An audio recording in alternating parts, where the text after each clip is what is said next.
Bikini. It is here that the military and scientific personnel of Joint Task Force 1 will conduct the tests with the atomic bomb. Only by unleashing the destructive force of atomic energy against an array of ships could the Navy determine the future ship design of modern naval sea power. The target orientation for Test Able was based on the directive of the Joint Chiefs of Staff.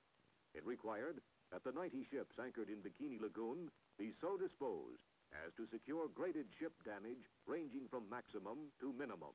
The battleship USS Nevada, bomb aiming point, has been anchored at the exact center of the target array. Here to witness the completion of preparations is the President's Evaluation Commission. They will report the tests to the Commander-in-Chief. Lashed to the decks of ships are samples of military supplies and equipment.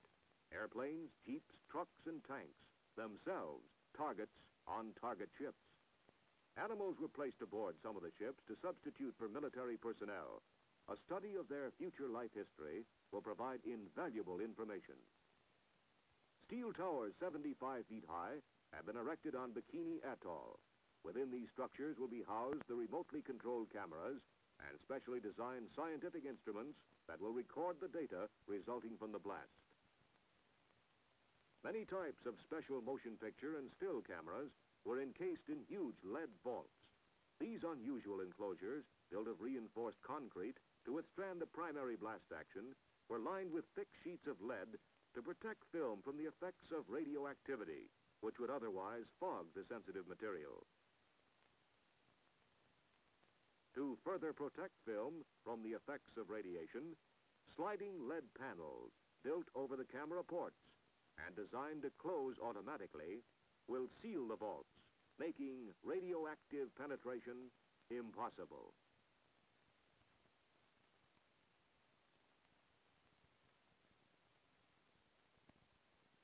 The immense task of transferring personnel and the vast quantities of supplies, instruments, and special equipment from Kwajalein to Bikini was relieved by PBMs of the Naval Air Transport Service. Secretary of the Navy James Forrestal comes aboard the USS Mount McKinley and is greeted by Vice Admiral Blandy, commander of Task Force 1.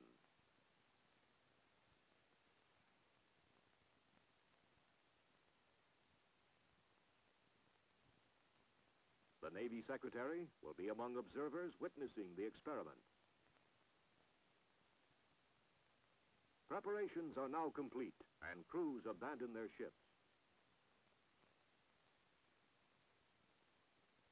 Shown here is Captain Low H. Bibby, commanding officer of the venerable old battleship USS New York.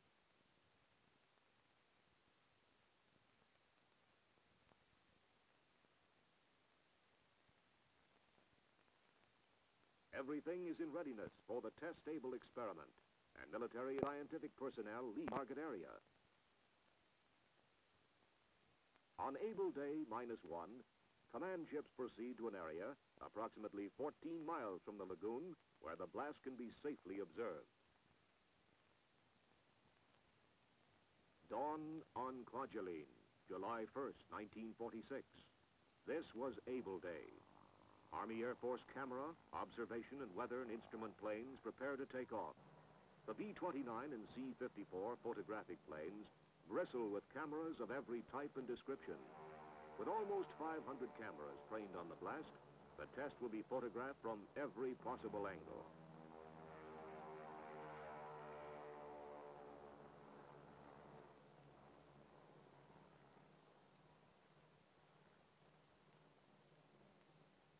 Poised on the loading ramp is the B-29 Dave's Dream, bomb-carrying aircraft.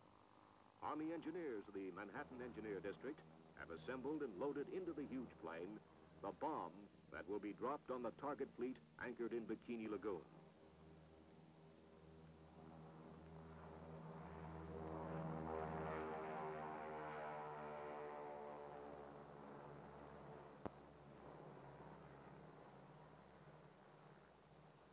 With her escort of photographic and weather and instrument planes, Dave's Dream proceeds to the Bikini target.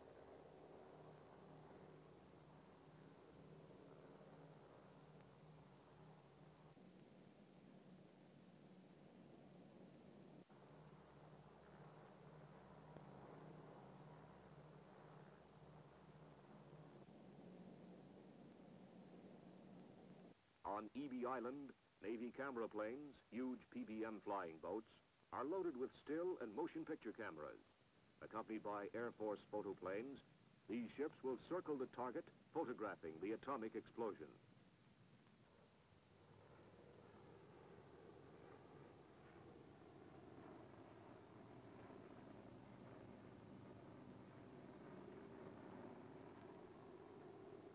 At Eniwetok, Army Air Force drones are preparing to take off. These pilotless planes will be guided through the center of the cloud column to record scientific data, as well as to provide valuable information concerning the effects of the blast upon military aircraft.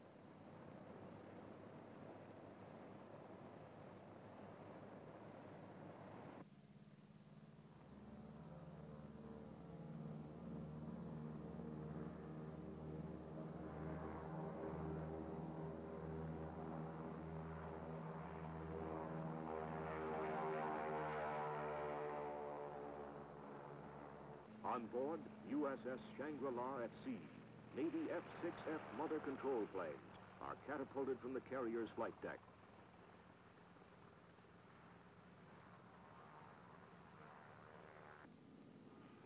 When the monitoring planes are properly located over the ship, the drone aircraft are launched and temporarily guided from the carrier until control is picked up by the planes in the air.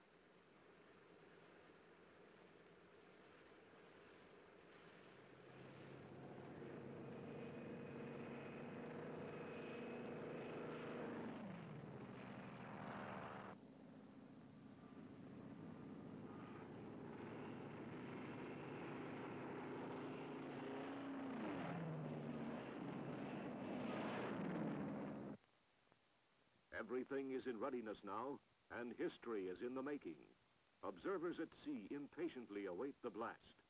0 hour rapidly approaches, and cameras start to grind. Just before the explosion, blast gauges are parachuted into the target area from weather and instrument planes.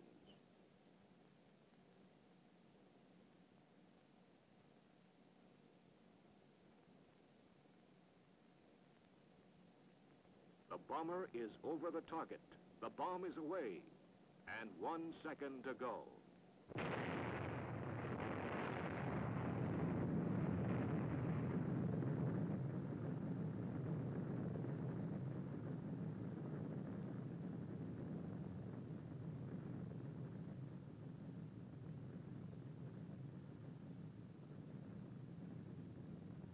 In the following view, the blast will be seen as was photographed in slow motion.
In this view of the blast recorded from a camera tower on Bikini, the suction caused by the explosion can be seen pulling the soot from the ship's stacks into the center of the rising column.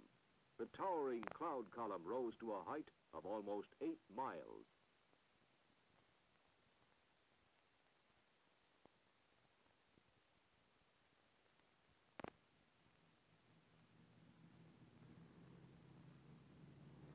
After dropping the atomic bomb, the B-29, Dave's Dream, returns to her base at Kwajalein.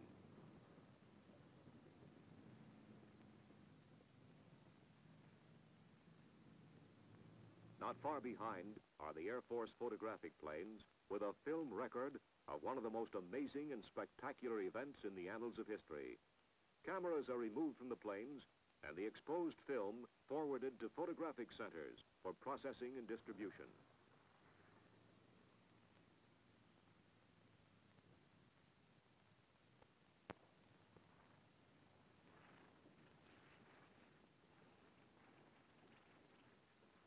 B-17 Air Force drones land at Eniwetok.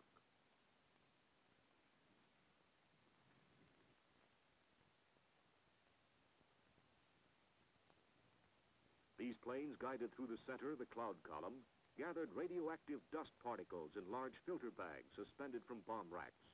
The deadly radioactive dust bags are removed and carried to laboratories for testing and analyzing.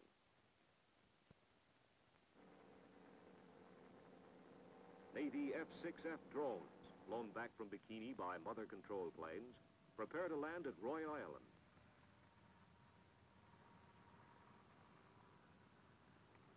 When the drone's near the ground, air control is switched to the ground control officer at the edge of the flight strip, who lands the pilotless aircraft.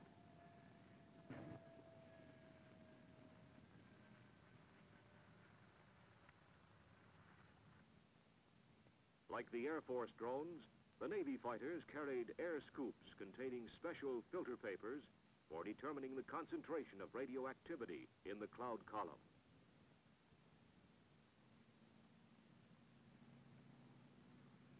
Crews removing the dangerously radioactive materials were carefully indoctrinated in the procedure of handling such objects in order to avoid lethal burns from the fission products, deadly gamma and beta rays.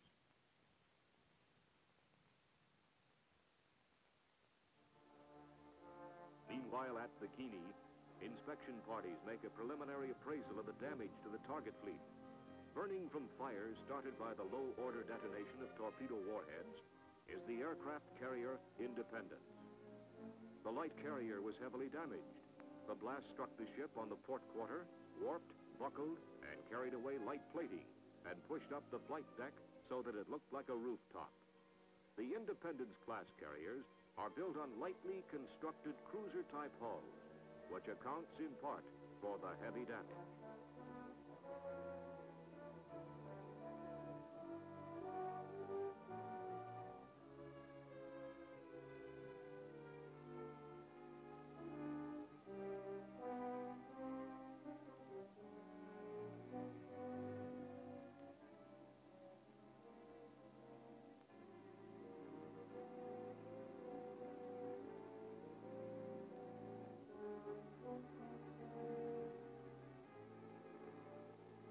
The aircraft carrier Saratoga was undamaged except for a small fire in supply stores.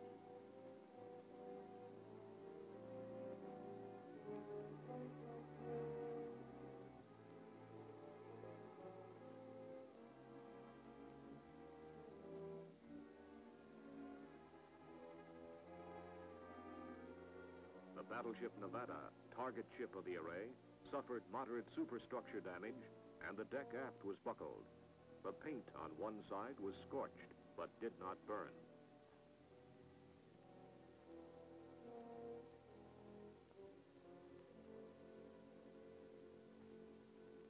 The period between the Test Able and Test Baker experiments was an extremely busy one. The immense task of making detailed and comprehensive inspections, recording data, and reorienting the entire target fleet for the underwater test was completed. During this time, Vice Admiral Blandy flew to Rongerik to see King Judah, ruler of Bikini. During the friendly visit, the Admiral presented King Judah with several gifts. At sea, aboard the aircraft carrier Sador, a naval photographic officer briefs the photographic plane pilots and lens experts who will photograph the Baker Day blast.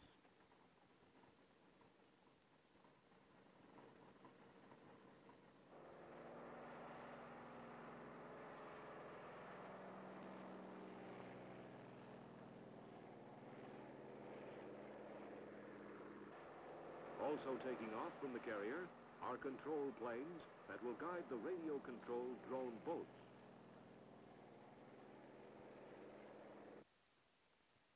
Bikini Lagoon, radiological reconnaissance boats directed from low-flying aircraft will be used as safety patrol vessels. Immediately after the blast, these drone boats, equipped with special instruments to record radioactivity, will be guided through the target area to capture samples of water and air. Determining the concentration of deadly radioactive particles is of the utmost importance, since invisible gamma and beta rays kill without warning.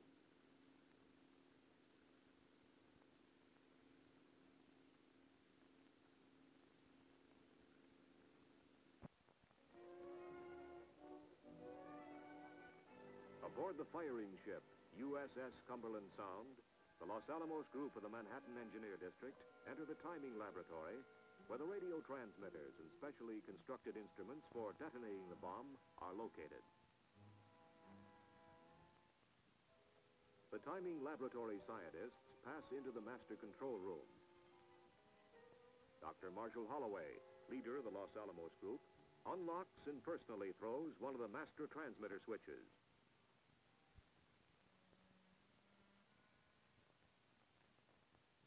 The timing laboratory is a complex interlocking system of radio transmitters, timing recorders, and scientific apparatus. As H hour approaches, generators are started, transmitters warmed up, graph cards on time recorders changed, and everything made ready for the blast.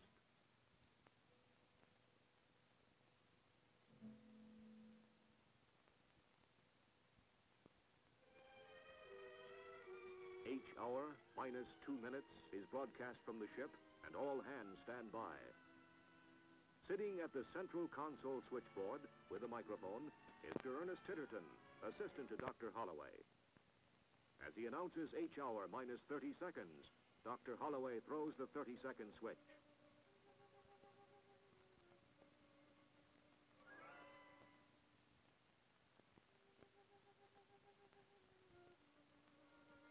Dr. Titterton at the automatic firing panel board prepares to broadcast the last 15 seconds.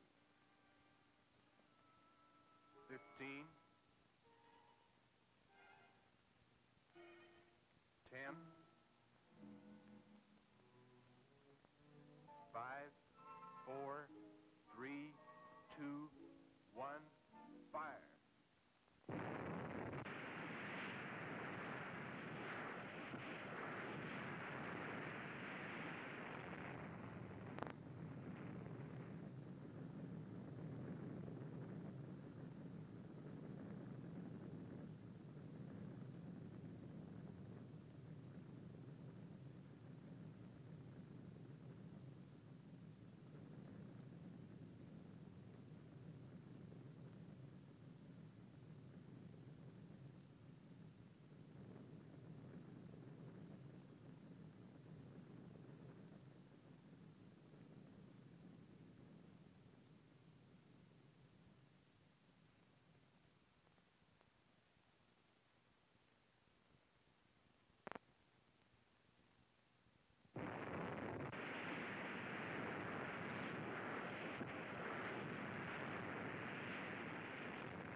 These pictures of the descending water column show the expanding cloud of spray and fog at the base of the column, moving outward and covering the ships in the target array. Great quantities of radioactive water from the column descended upon the decks of the nearby vessels, and ship hulls a mile away were drenched by the wall of foaming water. This wall of lethal spray and fog eventually covered the entire target fleet.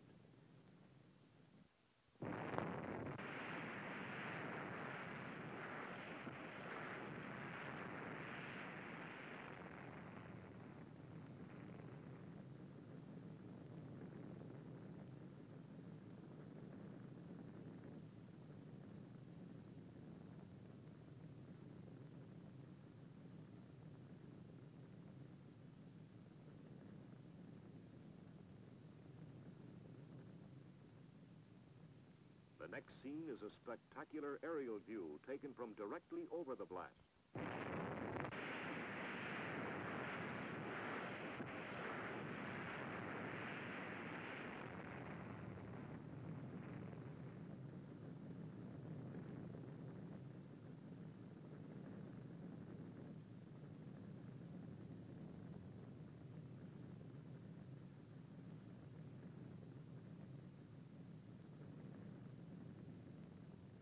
is one of the drone airplanes flying over the target fleet after the blast.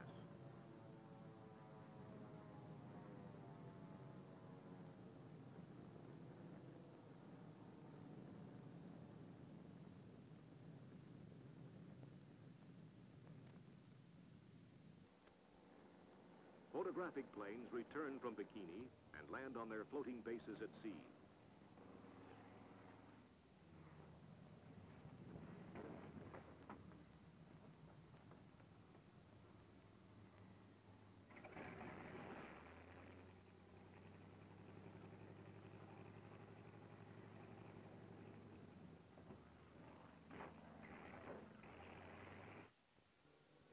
Cameras are removed and the exposed film forwarded to the Naval Photographic Center in Washington, D.C. for processing. Despite the presence of radioactivity, safety patrols immediately entered the lagoon for a preliminary appraisal of the damage. In an effort to reduce dangerous contamination, ships were sprayed with water and special chemicals so that inspection parties could board them.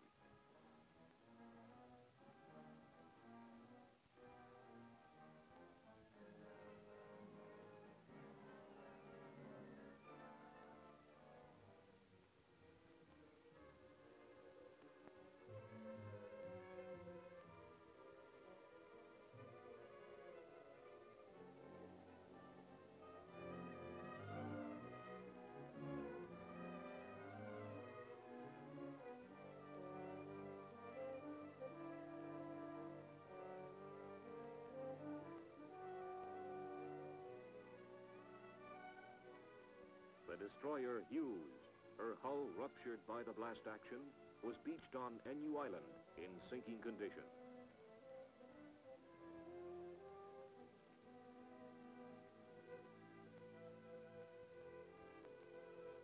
Admiral Blandy, General Kepner, and Admiral Parsons survey the damage in the target array.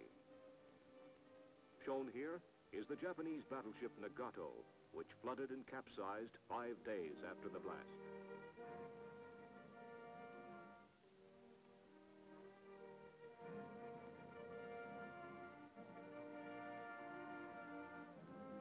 Seven and a half hours after the explosion, the aircraft carrier Saratoga, grand old fighting lady, sank as a result of heavy underwater hull damage. It must be remembered that the primary purpose of the Bikini experiments was to secure precise technical information which will be used to determine necessary changes in the design and construction of all military equipment and especially Navy vessels required to minimum effectiveness. We must be fully prepared to protect our national security promptly and effectively in the event that we are attacked. We must defend ourselves against this new and elemental force or be destroyed by it.